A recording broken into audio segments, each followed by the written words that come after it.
My marriage is so modern, even our arguments get sponsored content. That's what I was thinking when Isla walked into our kitchen that Tuesday evening, her phone buzzing with notifications like a slot machine hitting jackpot. She had that look, the one that meant she was about to drop something on me that would make my life infinitely more complicated. "Dean, honey," she said, not looking up from her screen, "I have some exciting news." I paused the video I was editing, a corporate training film about workplace harassment, which felt ironically appropriate given what was about to unfold. "Let me guess. Another influencer wants you to plan their authentic travel experience to somewhere they'll spend the entire time taking selfies?" Isla rolled her eyes. She was 33, beautiful in that calculated way that comes from years of managing her image for social media. Her blonde hair was always perfectly styled, her makeup flawless even at 7 in the morning. As a travel PR manager, she lived in a world where appearances were everything. No, smartass. Something much better. She finally looked at me, her green eyes sparkling with excitement. "Jasper invited me to the Maldives. His company just landed this massive resort partnership, and he needs someone with my expertise to help with the launch." I felt something cold settle in my stomach. Jasper Trenix, her ex-boyfriend from college, the golden boy who'd started 3 successful tech companies before his 40th birthday, the guy she dated for 2 years before we met, and who somehow managed to pop up in our lives with suspicious frequency. "Jasper," I repeated, keeping my voice neutral. "Your ex-boyfriend, Jasper." "Oh, don't get jealous," she said with a laugh that sounded just a little too forced. "It's purely professional. Besides, he's married now. You remember Ilara, right? The interior designer? We all had dinner together last year." I did remember Ilara. Sharp, intelligent, with dark hair and eyes that seemed to see everything. She'd been polite but distant that night, and I'd gotten the impression she wasn't particularly fond of my wife. "When?" I asked. "I leave tomorrow night. I know it's short notice, but you know how these opportunities are. Strike while the iron's hot and all that." The speed of it bothered me. Isla was impulsive, sure, but she usually ran these things by me first. We'd been married for 4 years, together for 6. I thought we'd moved past the stage where we made major decisions unilaterally. "For how long?" "Just a week, maybe 10 days if the project expands." She was already moving around the kitchen, pulling things from the refrigerator. "I'll make us some dinner and then I need to pack. This could be huge for my career, Dean. Jasper's company has connections everywhere." I watched her bustling around, her movements quick and excited. Something felt off, but I couldn't put my finger on what exactly. Maybe it was the way she wouldn't quite meet my eyes, or how she'd already made the decision without discussing it with me first. "Should I pack your SPF 50 or a lie detector?" I asked. She shot me a look. "Very funny. You know, most husbands would be supportive of their wives' career opportunities. Most wives would discuss international trips with their husbands before booking them. I'm discussing it now. No, you're informing me. There's a difference." The argument that followed was familiar territory, her accusing me of being unsupportive, me pointing out that partnership meant communication. She won, of course, she always did. By the end of the night, I was helping her pack, listening to her chatter excitedly about resort marketing and brand partnerships. But something nagged at me as I watched her fold her most expensive bikinis into her suitcase. When had she bought that black lace one, and why was she packing lingerie for a business trip? The next evening, she was gone. The house felt different without her constant phone calls and social media updates. Quieter, but also somehow more tense, like the calm before a storm. I tried to focus on work. I had 3 projects due that week: a wedding video, a promotional piece for a local restaurant, and the harassment training film that was turning into a bigger production than I'd anticipated. But my mind kept wandering to Isla, somewhere over the Pacific Ocean, flying toward paradise with her ex-boyfriend. On Thursday, 2 days after she'd left, I was editing footage when my phone buzzed with a notification. Isla had posted something on Instagram. I opened the app, expecting to see the usual perfectly curated travel shots. What I saw made me freeze. It was a photo of a pristine beach, crystal blue water stretching to the horizon. But it wasn't the scenery that caught my attention. It was the reflection in her sunglasses, visible in the corner of the frame. A man's hand resting on her thigh. The caption read, "Paradise found." Sometimes the best opportunities come from unexpected places. Blessed Birch Maldives, new beginnings. I stared at the photo for a long time, zooming in on that reflection. The hand was wearing a watch I recognized, a vintage Rolex that Jasper had worn to our dinner last year. He'd made a point of mentioning it was a gift from his first successful startup sale. My hands were shaking as I scrolled through the comments. Her friends were posting heart emojis and "so jealous" messages. Her best friend Sienna had written, "Get it, girl, you deserve this happiness." Happiness. Not success, not opportunity. Happiness. I set my phone down and walked to the kitchen, needing something to do with my hands. As I was making coffee, I remembered something that made my stomach drop even further. Isla had set up automatic photo backup to our shared cloud storage. She was always forgetting to manually save her pictures, so I'd helped her configure it months ago. With trembling fingers, I opened the cloud storage app on my laptop. There, in a folder marked Maldives Trip, were dozens of photos that hadn't made it to her Instagram. Photos of her and Jasper at dinner, his arm around her waist. Photos of them on a boat, her head on his shoulder. Photos of them in what was clearly a hotel room, and she definitely wasn't wearing the conservative business attire she'd packed. The final photo in the folder was time-stamped just an hour ago. It showed 2 wine glasses on a table overlooking the ocean, and in the background, partially visible, was a bed with rumpled sheets. I closed the laptop and sat in the dark kitchen for a long time, processing what I'd discovered. My wife of 4 years was having an affair with her ex-boyfriend in one of the most expensive resort destinations in the world, and from the looks of her social media, she wasn't being particularly subtle about it. The rational part of my brain said I should confront her directly, call her, demand an explanation, maybe even fly out there and catch them in the act. But another part of me, the part that had spent years watching Isla manipulate situations to her advantage, wanted to be smarter about this. I thought about Alara, Jasper's wife. Did she know? Was she sitting at home like I was, wondering why her husband was suddenly taking so many business calls behind closed doors? Before I could talk myself out of it, I found her number in my phone from when we'd all exchanged contacts at that dinner last year. My fingers hovered over the keyboard for several minutes before I finally typed, "Hi, Alara. This is Dean, Isla's husband. I hope you don't mind me reaching out, but I think we need to talk. It's about our spouses and their trip to the Maldives." I sent the message and immediately regretted it. What if I was wrong? What if there was an innocent explanation for everything I'd seen? My phone buzzed 30 seconds later. "I was wondering when you'd figure it out. I've been waiting for someone to make the first move. Do we wait for them to come clean, or do we have some fun of our own?" I stared at her message, my heart pounding. She knew. She'd known all along. I typed back, "Wait, not a chance." Her response came immediately. "Good. We need to meet. Tomorrow, 2 p.m., Grind Coffee on 5th Street. Come alone, and Dean, bring your laptop. I have a feeling you've seen some interesting photos." I spent the rest of the night staring at the ceiling, my mind racing with possibilities. By morning, I'd made a decision that would change everything. If Isla wanted to play games, I was going to make sure I won. Grind Coffee on 5th Street was the kind of place where freelancers went to look busy while actually scrolling social media.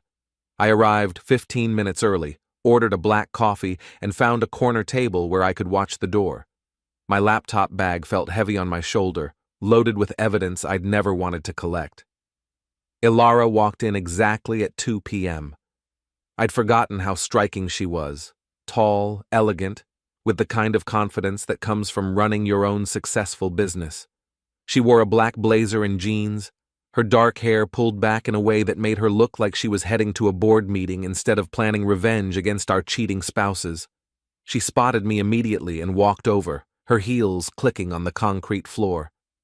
"Dean," she said, extending her hand. "Thank you for reaching out. I was starting to think I was going crazy." "How long have you known?"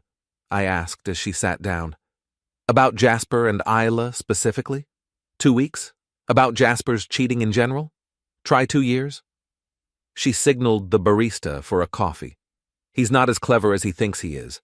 Late-night investor calls to the Maldives, mysterious expenses on the company card, and a suddenly renewed interest in travel PR.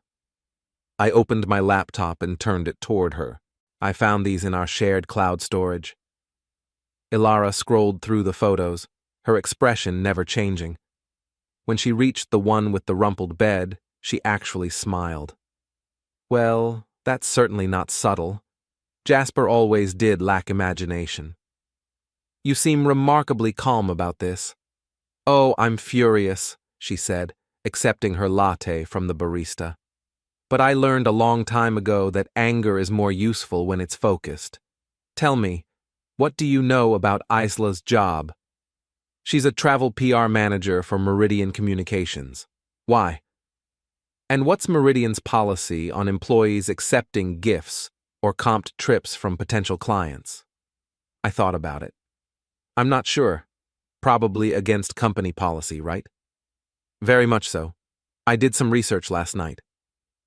Ilara pulled out her phone and showed me a screenshot. Meridian has a strict ethics policy. Any gift over $50 has to be reported. Any trip has to be pre-approved by management and documented as a business expense. The pieces started clicking together. "You think this trip wasn't approved?" "I know it wasn't. I called Meridian yesterday, pretending to be a journalist writing a piece about luxury travel PR. Spoke to Isla's boss, Sorel Martinez. Very chatty woman. She had no idea Isla was in the Maldives. I stared at her. "You called her boss?" "Research, Dean. You can't win a war without intelligence." Ilara leaned forward. "Here's what I know. Jasper's company, Trenix Tech, is paying for everything. The flights, the resort, the activities. It's all going through his corporate account as a marketing consultation. But there's no contract, no deliverables, no actual business justification. So it's essentially a vacation funded by his company. A vacation with his mistress, funded by his company, while lying to both of our faces." Ilara's voice remained steady, but I could see the anger in her eyes. "The question is, what do we do about it?" I thought about the photos on my laptop, about Isla's excited packing, about the lies she'd told so easily. "What did you have in mind?" "Well, we could confront them directly. Have a big dramatic scene when they get back. Cry, yell, throw things.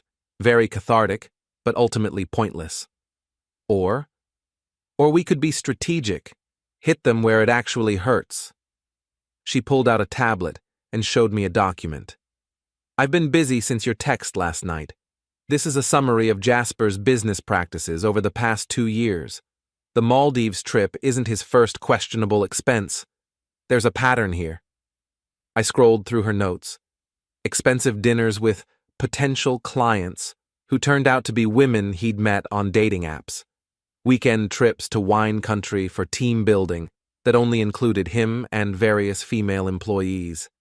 A concerning number of spa treatments and luxury hotel stays that couldn't be justified as business expenses. "You've been documenting all of this?" "I'm an interior designer, Dean. I'm detail-oriented by nature, and I've been planning my exit strategy for a while now." She took a sip of her latte. "The thing is, I could divorce Jasper and probably get half of everything in the settlement, but half of everything includes half of his debts, half of his business problems, and half of the mess he's made of his reputation. So, what's the alternative?" "We make sure there's nothing left to split." The coldness in her voice sent a chill down my spine. This wasn't just about revenge. This was about complete destruction. I need to think about this, I said. Of course. But while you're thinking, consider this. They're coming back in 5 days. Isla will walk through your door with a tan and a smile, probably with some story about how successful the trip was. She'll kiss you hello and tell you she missed you, and then she'll go back to planning her next business opportunity with Jasper. I closed my laptop, the weight of the decision pressing down on me. What exactly are you proposing? I'm proposing we give them exactly what they deserve. Complete and total social, professional, and financial ruin. But I can't do it alone. She reached into her purse and pulled out a business card. This is Ravi Patel. He works in IT for a company I've done projects with. Very discreet, very good at finding information that people think they've hidden. I'm not looking to do anything illegal. Neither am I. But there's a lot you can accomplish within legal boundaries if you're creative. She stood up. Think about it, Dean. But don't think too long. The best revenge is served while it's still fresh. After she left, I sat in the coffee shop for another hour, staring at Ravi's business card. My phone buzzed with a text from Isla. Having an amazing time. The resort is incredible. Miss you. I looked at the timestamp. She'd sent it at 3:47 a.m. her time. Who sends their husband a text at 3:47 a.m. unless they're feeling guilty about something? I called Ravi's number. Ravi Patel. Hi, this is Dean Calix. Alara Trenix gave me your card. Ah, yes, she mentioned you might call. What can I help you with? I need to understand what my wife has been doing online. Social media, email, cloud storage. All legal, all above board. Of course. Can you meet tomorrow morning? I have some tools that might interest you. That night, I barely slept. Every time I closed my eyes, I saw those photos of Isla and Jasper, their casual intimacy, the way she'd lied to my face. By morning, I'd made my decision. If Isla wanted to play games, I was going to make sure I won. But I wasn't going to play fair. Ravi's office was in a converted warehouse in the Arts District, the kind of place where tech startups went to look edgy while burning through venture capital. He was younger than I'd expected, maybe 28, with the casual confidence of someone who'd grown up with the internet. Alara filled me in on the basics, he said, gesturing for me to sit at his desk. Cheating spouse, business ethics violations, need for documentation. Very straightforward. I want to be clear. I'm not asking you to hack anything. I just need help understanding what's already accessible. Understood. Let's start with social media analysis. He pulled up a program I'd never seen before. Give me your wife's Instagram handle. I watched as he entered Isla's information. Within seconds, the screen filled with data, posting patterns, location tags, interaction analysis, even deleted posts that had been cached by various services. Interesting, Ravi murmured, scrolling through the results. She's been much more active in the past month. Lots of direct messages with accounts that have privacy settings enabled. And look at this. He pointed to a graph showing her posting times. See this pattern? For the past 3 weeks, she's been posting at odd hours. Middle of the night, early morning. That suggests she's either having trouble sleeping or she's coordinating with someone in a different time zone. The Maldives are 12 hours ahead of us. Exactly. Now let's look at her location data. Another screen popped up, showing a map with various pins. Social media platforms track location even when users think they've disabled it. Your wife has been tagged in several locations that don't match her stated schedule. He zoomed in on a cluster of pins from 2 weeks ago. She told you she was at a client meeting downtown, right? According to this, she spent 3 hours at the Fairmont Hotel, specifically in the area of the executive suites. My stomach clenched. Can you tell who else was there? Not directly, but cross-referencing with other social media check-ins. He typed rapidly. Jasper Trenix checked into the Fairmont Hotel bar that same afternoon, posted a photo of a cocktail with the caption, "Closing deals." The evidence was overwhelming. but I needed more than social media posts to destroy them completely. What about business records? That's where things get interesting. Ilara gave me permission to access some of Jasper's company information. She's listed as an authorized user on several accounts. Trenix Tech has been very generous with its expense account lately. He pulled up a spreadsheet that made my jaw drop. Jasper had spent over $40,000 in the past 2 months on marketing consultations and client entertainment. The Maldives trip alone was costing his company $15,000. This is insane, I muttered. How is he justifying this to his investors? He's not. At least, not accurately. Ravi highlighted several entries. Look at these descriptions. Strategic planning retreat, brand development consultation, market research expedition. Very vague, very hard to verify. But not illegal? Not illegal.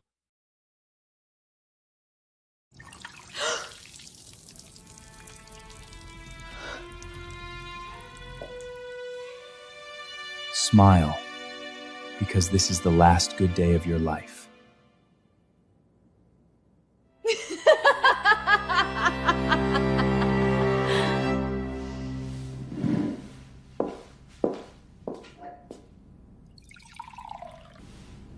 Cute. Remember that night? Your office party? Daniel, take Sarah home. Something urgent came up.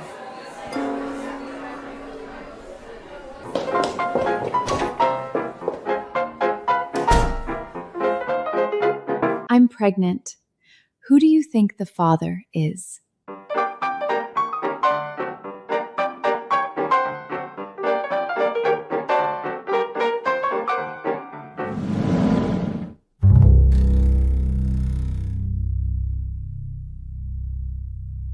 But definitely unethical. And if his investors knew what he was really spending money on... Ravi shrugged. Let's just say they might have some questions. We spent the next 2 hours building a comprehensive file. Social media posts, expense reports, location data, email metadata. By the end, we had a timeline that clearly showed the development of Isla and Jasper's affair, complete with documentation of every lie they'd told. This is enough to destroy both of their careers, I said, staring at the evidence. Careers, reputations, marriages, Ravi agreed.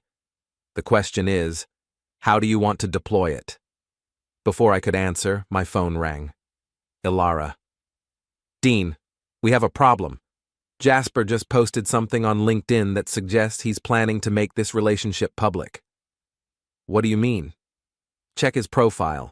He's talking about new partnerships and exciting collaborations. There's a photo of him and Isla at some business dinner, and the caption mentions exploring opportunities with innovative PR professionals. I looked at Ravi's screen as he pulled up Jasper's LinkedIn. There it was, a professional-looking photo of Jasper and my wife, both smiling at the camera. She was wearing the black dress she'd bought for our anniversary last year. The caption read, "Excited to announce a new partnership with travel PR expert Isla Corvin. Sometimes the best business relationships grow from personal connections. Looking forward to building something amazing together." New ventures. Partnership. Maldives. He's positioning their affair as a business relationship, I said, my voice tight with anger. Smart, Ravi admitted.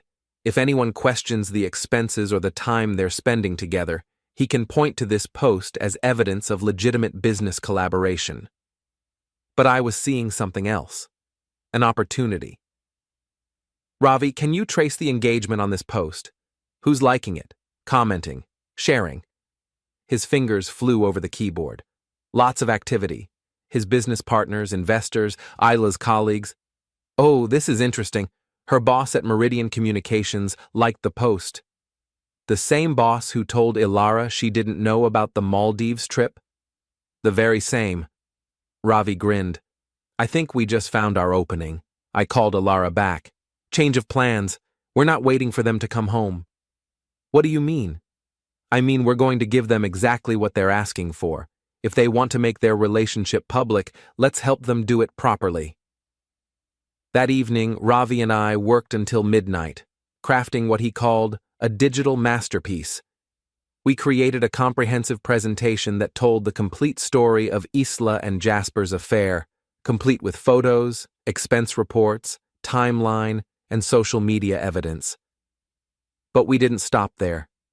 We also included information about Trenixtech's questionable business practices, Meridian Communications ethics policies, and a detailed analysis of how much money had been spent on what was essentially an extramarital affair funded by corporate accounts.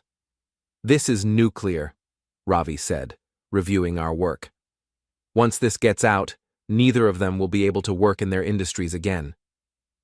"Good," I said. "They made their choice. Now they get to live with the consequences." The next morning, I sent the presentation to 3 people: Sorel Martinez, Isla's boss at Meridian Communications, David Chen, the lead investor in Trenixtech, and Marcus Webb, a business journalist who specialized in corporate ethics scandals. Then I sat back and waited for the fireworks to begin. The first explosion came at 9:47 a.m., 3 days before Isla was scheduled to return. My phone rang with a number I didn't recognize. "Is this Dean Calix?" "Yes. This is Sorel Martinez from Meridian Communications. I believe you sent me some information about one of my employees." I'd been preparing for this call since I hit send on that email. "Yes, I did. I thought you should know what Isla has been doing with company resources." "Mr. Calix, I need to be very clear about something. The information you've provided, if accurate, represents serious violations of our company policy. I'm going to need to verify everything before I can take action." "I understand. Everything I sent you is documented and verifiable. I've already started the verification process. Mr. Calix, are you planning to divorce your wife?" The question caught me off guard. "I haven't decided yet." "Well, you might want to make that decision quickly. If what you've shown me is true, Isla is going to be terminated immediately upon her return. And given the nature of the violations, I doubt she'll be able to find work in PR again." After she hung up, I felt a strange mix of satisfaction and guilt. This was really happening. There was no going back now. The second call came an hour later. Ilara. "Dean, you magnificent bastard! What did you do?" "I sent our evidence to the right people." "Why?" "Jasper's been on the phone for the past hour with his investors. Apparently someone sent them a very detailed analysis of his spending patterns. He's trying to do damage control, but it's not going well." "How do you know?" "Because I'm sitting in our kitchen, listening to him panic in his office. He keeps saying things like, 'It's not what it looks like,' and 'We can explain everything.' Oh, and Dean, he just booked a flight home. Today." "What about Isla?" "That's the beautiful part. He's leaving her there. Apparently, his investors want to see him immediately, and bringing his mistress to a business meeting wouldn't be the best look." I felt a savage satisfaction at the image of Isla stranded in paradise, probably wondering why her lover had suddenly abandoned her. My phone buzzed with a text from Isla. "Jasper had to leave early for business. I'm staying a few more days to finish the project. Missing you." Even now, even caught in her lies, she was still lying. The third call came that afternoon. Marcus Webb, the journalist. "Mr. Calix, I've reviewed the information you sent me. This is quite a story. Are you going to publish it?" "I'm going to investigate it. If everything checks out, yes. This fits into a larger pattern I've been tracking about startup executives using company funds for personal expenses. Can I quote you as a source?" "Anonymously." "Of course. One more question. Do you have any additional documentation, bank records, emails, anything that might strengthen the story?" I thought about Ilara's files, about the months of evidence she'd been collecting. "I might be able to get you more information." "Good. I'm planning to run this next week. That should give me time to verify everything and reach out to both parties for comment." After he hung up, I realized what I'd set in motion. This wasn't just going to destroy Isla and Jasper's careers. It was going to be a public spectacle. Their affair would be documented in a business publication, complete with photos and financial records. Part of me felt bad about that.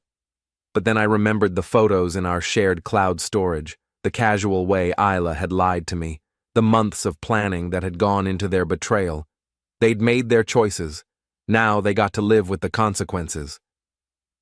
That evening, Alara called with an update. Jasper's home. He's been locked in his office for hours, making phone calls and sending emails. I think he's trying to contain the damage, but it might be too late. What are you going to do? I'm going to file for divorce tomorrow morning. My lawyer says I should move quickly, before Jasper has a chance to hide assets or transfer money. Alara, are you sure about this? Once we cross this line, there's no going back. Dean, I've been married to Jasper for 8 years. I've watched him lie to investors, cheat on his taxes, and manipulate everyone around him. The only thing I regret is not doing this sooner. Her certainty was both inspiring and terrifying. What do you need from me? Just be ready. When Isla comes home, she's going to be angry. She's going to blame you for everything that's happened. Don't let her manipulate you into feeling guilty. I won't. But as I hung up the phone, I wondered if that was true. Isla had always been good at making me feel like the bad guy in our arguments. Would I be strong enough to resist when she turned those skills on me? I didn't have to wait long to find out. At 11 p.m., my phone rang with an international number. Dean, thank God. Something terrible is happening. Isla's voice was shaky, panicked. For a moment, I almost felt sorry for her. What's wrong? I don't know. Jasper left this morning, said there was an emergency with his company, and now, Dean, I just got an email from Sorel. She's asking me to call her immediately about policy violations. What does that mean? I took a deep breath. It means someone found out about your trip, Isla. What do you mean? This is a legitimate business trip. I'm working with Jasper's company on a marketing campaign. Are you? Because from where I'm sitting, it looks like you're having an affair with your ex-boyfriend on his company's dime. The silence on the other end of the line stretched for nearly 30 seconds. Dean, I can explain. Can you? Can you explain the photos in our shared cloud storage? The ones where Jasper's hand is on your thigh? The ones taken in your hotel room? You went through my private photos? They weren't private, Isla. You uploaded them to our shared account. I saw everything. It's not what it looks like. It looks like my wife is cheating on me with her ex-boyfriend in the Maldives. What else could it possibly look like? I heard her crying on the other end of the line, and for a moment, my resolve wavered. But then I remembered the LinkedIn post, the casual way she'd announced her partnership with Jasper to the world. Dean, please, we can work this out. I'll come home tomorrow and we can talk about this. Actually, you might want to deal with your job situation first, because from what I understand, Meridian is not happy about their employees taking unauthorized trips funded by potential clients. How do you know about... Dean, what did you do? I did what you should have done weeks ago. I told the truth. I hung up the phone and turned it off. Tomorrow, Isla would be on a plane home, probably fired from her job, definitely facing the end of our marriage. Jasper would be dealing with angry investors and a divorce filing from Alara, and I would be free. For the first time in months, I slept peacefully. Isla came home on a Thursday afternoon, 3 days earlier than planned.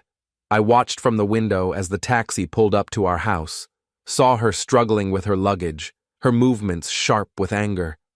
Her tan had faded during the long flight, and she looked exhausted. I didn't help her with the bags. She walked into the house like she was entering a war zone, her eyes scanning for threats. When she saw me sitting calmly at the kitchen table, laptop open, she seemed to deflate slightly. "We need to talk," she said. "Yes, we do." She sat down across from me, and I could see she'd been crying. Her makeup was smudged, her hair disheveled. This wasn't the polished, confident woman who'd left for the Maldives a week ago. "I lost my job," she said without preamble. "I know. They fired me over the phone, wouldn't even let me explain. 8 years with that company, and they fired me over the phone." "What did you expect, Isla? You violated their ethics policy. You took an unauthorized trip funded by a client, lied about the nature of your relationship with him, and then posted about it on social media. It wasn't supposed to happen like this." Her voice was small, defeated. "It was just, things with us have been so difficult lately. And Jasper, he understood me in a way that you don't. So you decided to have an affair. It wasn't planned. It just happened. One conversation led to another, and suddenly we were talking every day. And then he offered me this opportunity, and I thought maybe it could be something real." "Something real?" "Isla, the man is married. He has a wife who loves him, who trusted him. Just like you had a husband who loved you and trusted you." "Had?" I slid the divorce papers across the table. "I filed yesterday morning." She stared at the documents like they might bite her. "Dean, please. We can fix this. I made a mistake, but we can work through it." "Can we? Can we work through the months of lying? The secret phone calls? The way you looked me in the eye and told me this was a business trip while you packed lingerie? I never meant to hurt you. But you did. You hurt me, you hurt Alara, you destroyed your career, and you helped Jasper destroy his company. All for what? A week in paradise with someone who abandoned you the moment things got complicated?" She flinched at that. "He didn't abandon me. He had a business emergency. He had investors threatening to pull their funding because someone sent them evidence of his questionable spending habits. He left you in the Maldives because bringing his mistress home would have made things worse." "How do you know all this?" "Because I made it happen, Isla. I sent the evidence to his investors, to your boss, to a journalist who's writing a story about corporate ethics violations. I made sure everyone knew exactly what you two were doing." The color drained from her face. You destroyed us." "No, you destroyed yourselves. I just made sure there were consequences." She was quiet for a long time, staring at the divorce papers. When she finally looked up, her expression had changed from hurt to angry. "You vindictive bastard. You couldn't just confront me like a normal person. You had to ruin my entire life?" "I could ask you the same question. You couldn't just divorce me like a normal person? You had to humiliate me by having an affair with your ex-boyfriend? That's different." "How is that different?" Because I was trying to find happiness. You were just trying to hurt me. I was trying to find justice. There's a difference." She stood up abruptly, pacing to the window. "What happens now?" "Now you find a lawyer and figure out how to rebuild your life. The house is mine. I can prove you committed adultery, which voids the infidelity clause in our prenup. Your 401k, your car, your personal belongings, those are yours. Everything else stays with me." "And Jasper?" "Jasper's company is finished. His investors pulled out yesterday. Alara filed for divorce and froze all their joint assets, and Marcus Webb's article comes out tomorrow morning." "Article?" "Business Journal. When startup funds fund startups, a case study in corporate ethics violations. It's going to detail everything, Isla. The expenses, the timeline, the affair, your names, your photos, everything." She sank back into her chair, the full weight of the situation finally hitting her. "My career is over." "Yes, it is. I'll never work in PR again." "Probably not." "And you're okay with this? You're okay with destroying me completely?" I closed my laptop and looked at her, really looked at her, for what I knew would be the last time as her husband. "Isla, you made a choice. You chose to betray our marriage, violate your professional ethics, and lie to everyone who trusted you. I didn't destroy you. You destroyed yourself. I just made sure everyone could see it." She was crying again, But this time I felt nothing. No sympathy, no regret, no desire to comfort her. She'd used up all of my compassion with her lies. I need you to leave, I said quietly. This is my house too. Not anymore. Check the divorce papers. I'm citing adultery, which triggers the morality clause in our prenup. The house reverts to me immediately. I have nowhere to go. You should have thought of that before you went to the Maldives. She gathered up the divorce papers and her purse, moving slowly like an old woman. At the door, she turned back. I did love you, you know. Once. I know. I loved you too. But love isn't enough when there's no trust, no respect, no honesty. What if I could change? What if I could be better? It's too late for that, Isla. Some things can't be fixed. After she left, I sat in the quiet house for a long time. My phone buzzed with a text from Alara. How did it go? I typed back, it's over. Good. Jasper moved out this morning. I think we both made the right choice. No regrets? None. You? I thought about it honestly. Did I regret destroying Isla's career? Did I regret the public humiliation she was about to face? Did I regret the complete and total devastation I'd brought down on both of them? No regrets, I typed back.